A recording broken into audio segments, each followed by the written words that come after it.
మధు, చిన్నప్పుడు నేను ఒక్కడనే కష్టపడుతున్నానని, నాకు సాయంగా ఉండాలని చదువు అవ్వలేదన్న వంకతో చదువు మానేశావు. ఇప్పుడు నీ తమ్ముళ్ళిద్దరూ అభివృద్ధిలోకి వచ్చారు. మరుదులిద్దరికీ మంచి ఉద్యోగాలు వచ్చాయి. తన భర్త మాత్రం అలాగే ఉన్నాడని నీ భార్య బాధపడదు. చూడు మధు, చదువుకున్నోళ్లే వృద్ధిలోకి రావాలని ఏమీ లేదు. కృషి పట్టుదల ఉంటే ఎవరైనా ఏదైనా సాధించొచ్చు. నీకు తెలివితేటలున్నాయి. నువ్వు తలుచుకుంటే కానిదంటూ ఏదీ లేదు. పైగా నీకు సాయిగా మేమందరం ఉన్నాం.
బాబు రా. నమస్కారం అండి. వచ్చే వారి నుంచి 100 పచ్చడి బాటిళ్లు, 100 మసాలా ప్యాకెట్లు ఎక్కువేయండి. అలాగేనండి. మార్కెట్ లో మీ ప్రొడక్ట్స్ కి మంచి పేరు వచ్చింది. చాలా సంతోషం అండి. వస్తానండి. Best of luck.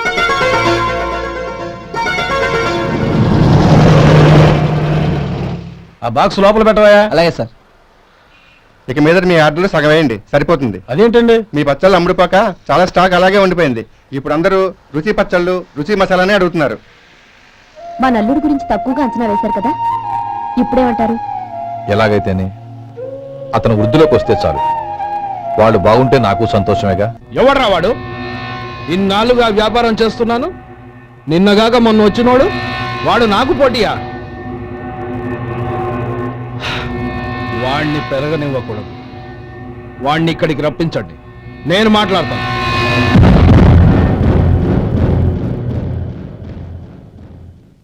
నమస్కారం అండి. రమ్మన్నారంట? నీ పచ్చళ్ళ కంపెనీ మూసేయాలి. నీకెంత కావాలి? 5 లక్షలు ఇస్తాను. చాలా? 5 లక్షలు కాదు, 50 లక్షలు ఇచ్చినా నా కంపెనీ మూయడం జరగదు. బాగా ఆలోచించుకొని చెప్పు. ఈ వ్యాపారంలో పుట్టి పెరిగినోణ్ణి, నాతో పోటీ పడకు. నా చేతి కింద 6000 మంది పనిచేస్తున్నారు. ఆంధ్ర మొత్తం నాకు బ్రాంచులు ఉన్నాయి. నేనే మార్కెటింగ్ చేయలేకపోతున్నాను. ఆఫ్టర్ ఆల్ ఒక కుటీర పరిశ్రమలా పెట్టుకొని నువ్వెలా మార్కెటింగ్ చేయగలవు? 6000 మంది వర్కర్స్ని పెట్టుకుని ఆంధ్ర మొత్తం బ్రాంచీలున్న మీరే నా కంపెనీ చూసి భయపడుతున్నారంటే నా సరుకులో నాణ్యత ఉందనేగా. ఆ నాణ్యత ఉన్నంత వరకు నాకెవరూ పోటీ కాదు. ఈ ప్రపంచంలో నేను ఎక్కడైనా మార్కెట్ చేయగలను. వస్తాను.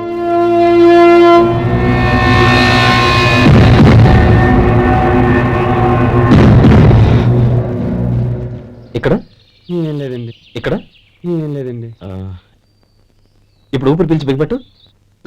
నెమ్మదిగా వద్దు. ఓకే, లే. ఇలా వచ్చి కూర్చో. ఏం లేదు, మామూలు కడుపు నొప్పే. ఈ టాబ్లెట్స్ 3 రోజులు వాడు. ఎలా వాడాలో ఇందులో రాశాను. టౌన్ డాక్టర్ భయపెట్టేశాడు, ఆపరేషన్ అది ఇదని. కానీ ఈ డాక్టర్ బాబు ఏమీ లేదని చెప్పాడు. ఈ బాబు 10 కాలాల పాటు చల్లగా ఉండాల.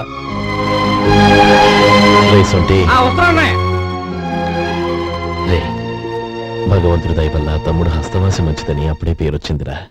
తమ్ముని దగ్గరుండి జాగ్రత్తగా చూసుకో. పని హడావుల్లో పడి వేళకి భోంచేయడము. అబ్బే అదే లేదన్నయ్య, 1 గంటకల్లా పేషెంట్ కట్టు, భోజనం పెట్టు. అది అలా జాగ్రత్తగా చూసుకో. నేను చూసుకుంటాను కదన్నయ్య, నువ్వు వెళ్ళు. ఆహా.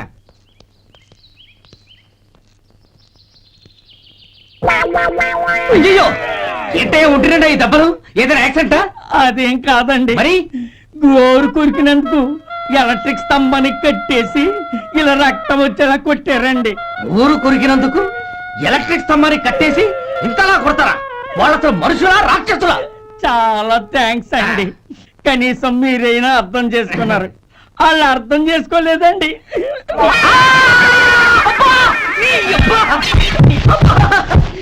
గోరు కొరకడం అంటే ఇదా?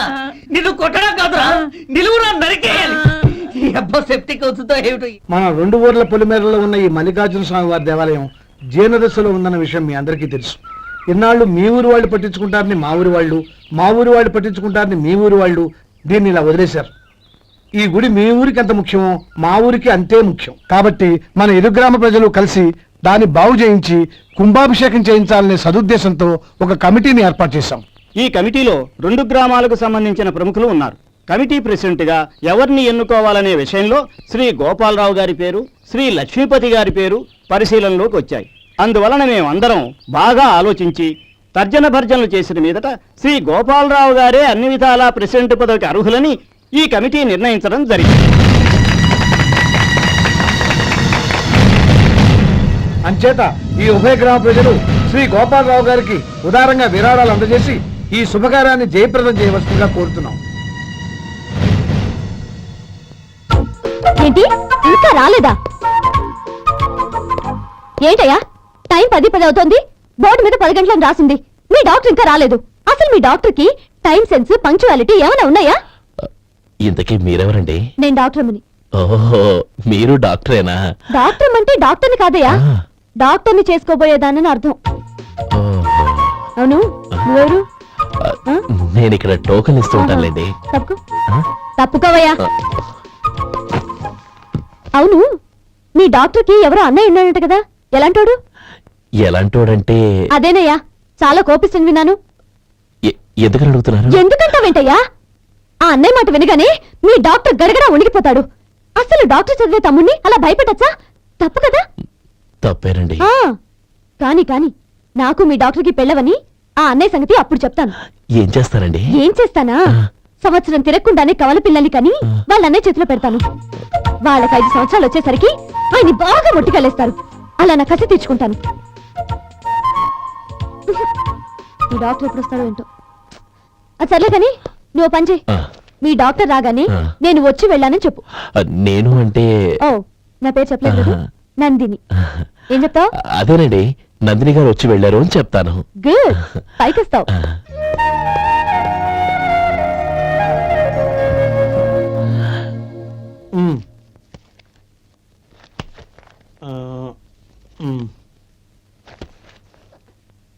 దీంతో మొత్తం 4,98,200 అయ్యాయి.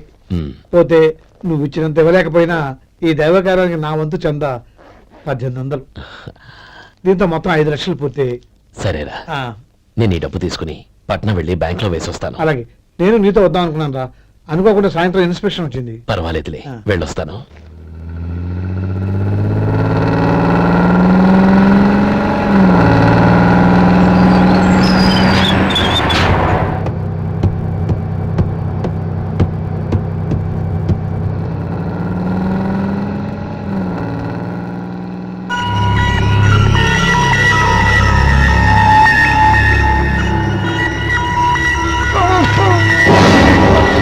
అయ్యో, మూర్ఛ మూర్ఛ, బసాపండి బసాపండి.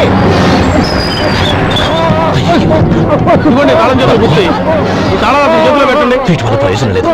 నాలుగు ఖర్చుకోకుండా పళ్ళ మధ్య పెట్టడానికి గట్టిగా అది ఉంటాయి పడి.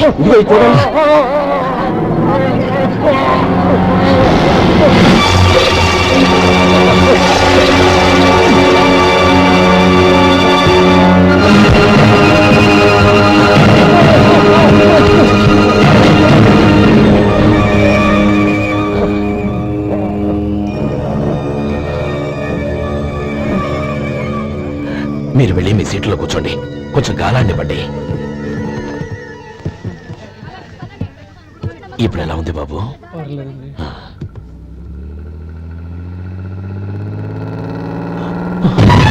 అయ్యో, నా బ్యాగ్ ఎవరైనా చూసారా? అందులో 5 లక్షలు ఉన్నాయి. నా బ్యాగ్ వెంటనే బస్తాపండి. ఎవరిని కింద దిగవద్దు. అందరినీ చెక్ చేయండి.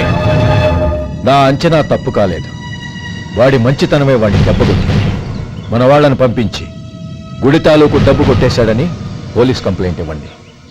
ఇప్పుడు ఆ స్టేషన్ వైఎస్ఐ వాడి తమ్ముడే. వాడే వెళ్ళి వాడి అన్నయ్యని అరెస్ట్ చేసి వీధుల్లో నడిపించుకు తీసుకురావాలి. అది నేను కళ్ళారా చూడాలి, మనసారా సంతోషించాలి. అయ్యా గోపాలం గారు, మీరు దేవస్థానం సొమ్ము దొంగిలించారని ఎవరో పోలీస్ కంప్లైంట్ ఇచ్చారంట. మిమ్మల్ని అరెస్ట్ చేయడానికి మీ తమ్ముడు గారు వస్తున్నారు.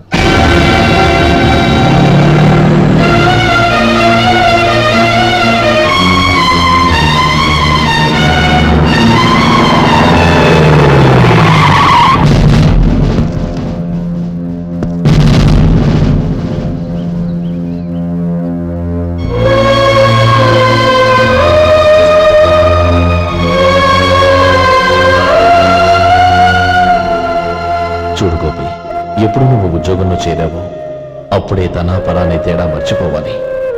నేరం చేసిన వాడు నీ తమ్ముడైనా అన్నైనా సరే శిక్షించాల్సిన బాధ్యత నీది. అదే నువ్వు నీ ఉద్యోగానికి ఇచ్చే గౌరవం.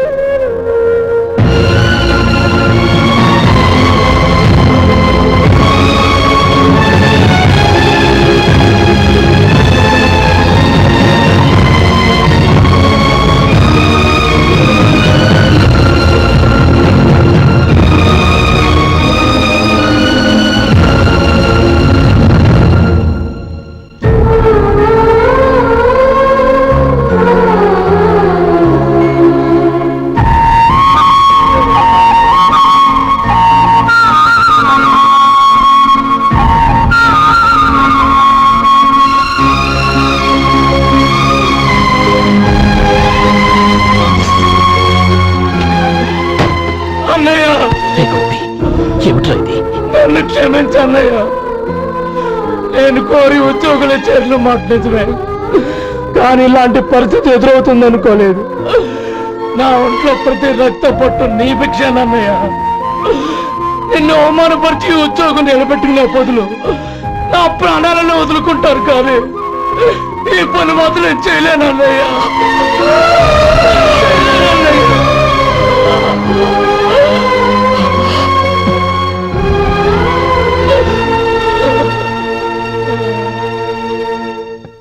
ఏరా, ఇన్నేళ్లు కష్టపడి సంపాదించిన ఉద్యోగానికి రాజీనామా చేస్తావా? కనీసం నీ పెళ్ళాం ఏమనుకుంటుందోనని ఆలోచించావా? ఇందులో అనుకోవడానికి ఏముంది మామగారు? ఎండనక వాననక కష్టపడి ఓ తండ్రి కంటే ఎక్కువగా ఈయన్ని పెంచి పెద్ద చేశారు బావగారు. అలాంటి దేవుణ్ణి అరెస్ట్ చేసే ఆ ఉద్యోగం ఈయనకు అవసరం లేదు. బాగుంది. అన్నకు తగ్గ తమ్ముడు, తమ్ముడికి తగ్గ పెళ్ళాం. సరే, మీ ఇష్టం. నానమ్మ, అన్నయ్యడి. నమస్కారం అండి. ఓ నువ్వా? రా కూర్చో. పర్వాలేదండి. ఏంటి ఇలా వచ్చావు? ఆ రోజు నా కంపెనీని మూసేయమన్నారు. ఇప్పుడు నేను మూసేయడానికి సిద్ధంగా ఉన్నాను. దానికి ప్రతిఫలంగా నాకు 5 లక్షలు కావాలి. అలాగే, నీకు కావలసిన 5 లక్షలు నేను ఇస్తాను.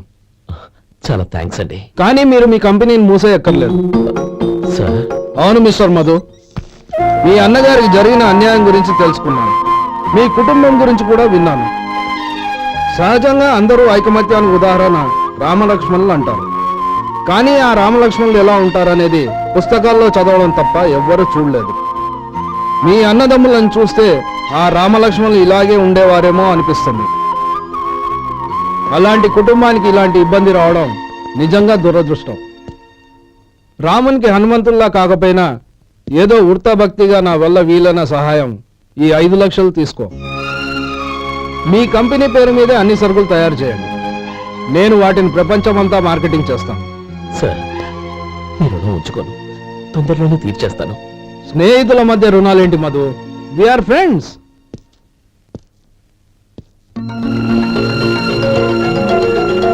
ఏంటో అక్కడ ఆగిపోయావు? రా. నువ్వు మీ అన్నయ్యని అరెస్ట్ చేయడానికి అట్టెళ్ళావు, ఆయన లొంగిపోవడానికి ఇటు వచ్చారు. అవును, యూనిఫామ్ చేత్తో పట్టుకొచ్చావేంటి? సార్, నేను రే, ఈ మాత్రం దానికే బెదిరిపోయి ఉద్యోగం వదులుకుంటావా? నువ్వు ఇలాంటివి ఎన్నో సమర్థవంతంగా ఎదుర్కోవాలి. నిన్ను నేను ఎస్పీగా చూడాలి. అది కాదన్నయ్య. ఇంకేం మాట్లాడుకో.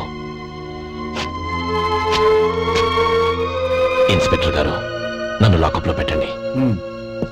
ఆగండి సార్, ఆ డబ్బు ఎక్కడికి పోలేదు. నేనే తీసి జాగ్రత్త చేశాను. ఈ విషయం అన్నయ్యకి తెలియక బ్యాగులో డబ్బు కనబడకపోవడంతో అది పోయిందనుకున్నాడు. నేను పట్నం నుంచి వచ్చేసరికి జరిగిన గొడవంతా తెలిసిందే. రే మధు, జరిగిన దానికి నన్ను క్షమించనయ్యా. ఇంటికి వెళ్ళాక అన్ని వివరంగా చెప్తాను. సార్, ఇదిగోండి 5 లక్షలు. ఇది కమిటీ వాళ్ళకి అప్పగించి ఈ కేసు కొట్టేయండి సార్. భలే వాడివయ్యా, తీసినప్పుడు ఒక మాట ఆయనతో చెప్పుండొచ్చుగా. అనవసరంగా పెద్ద స్టేషన్ వరకు రప్పించావు. Sorry sir. అన్నయ్య, మీరు ఇంటికి వెళ్ళండి. నేను లెక్క అప్ప చెప్పేసి వస్తానండి. అలాగే. ఎలా దెబ్బ కొట్టాలన్నా కుదరటం లేదు. అయినా వీళ్ళకు ఉన్న పళ్ళంగా 5 లక్షలు ఎలా వచ్చాయి? అదే బావా, నాకు అర్థం కావటం లేదు.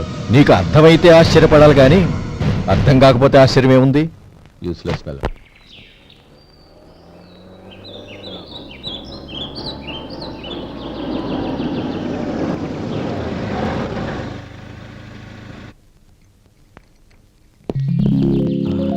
నువ్వు ఎక్కడే ఉండు. అన్నయ్య మూడు ఎలా ఉందో చూసి నేను లోపలికి తీసుకెళ్తాను. ఓకే? అలాగే.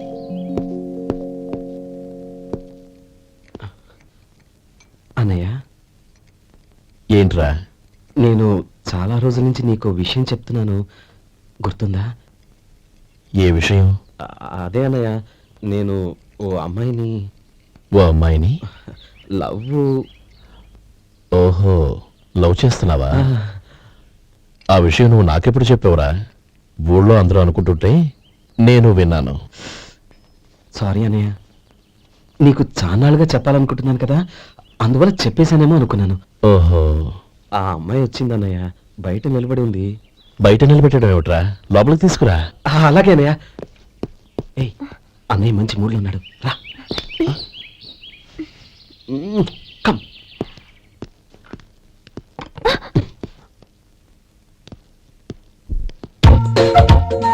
ఎందుకంటావేంటయ్యా? ఆ అన్నయ్య మాట వినగానే మీ డాక్టర్ గడగడ వణికిపోతాడు. అసలు డాక్టర్ చదివే తమ్ముడిని అలా భయపెట్టచ్చా? తప్పు కదా? తప్పేనండి. ఆ, నమస్కారం. అదేంట్రా, మనిషో పక్కనుంటే నమస్కారం ఇంకో పక్కన ఉంది? అది మర్యాదనయ్యా, మర్యాద. ఆహా, అవును, నీ పేరేంటమ్మా? నందిని. ఆ? నందిని. నందిని అన్నయ్య. ఏ, ఆ ముక్క తను చెప్పలేదా? పెద్దలంటే మహాగౌరవం అన్నయ్య.